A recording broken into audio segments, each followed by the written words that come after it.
ایک دیہاتی کا گدھا مر گیا۔ اس نے اس کا سر کاٹ کر اپنے انگوروں کے باغ میں لٹکا دیا۔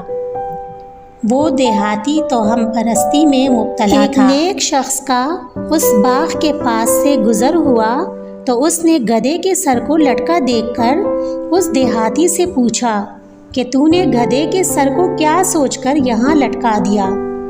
اس دیہاتی نے کہا کہ میں نے گدھے کا سر یہ سوچ کر یہاں لٹکایا ہے کہ میری انگوروں کی بیلیں بری نظر سے بچی رہیں۔ اس نیک شخص نے کہا کہ اگر تو نے یہ سوچ کر گدھے کا سر یہاں لٹکایا ہے تو تیرا یہ گمان درست نہیں اور نہ ہی تو درست ہے۔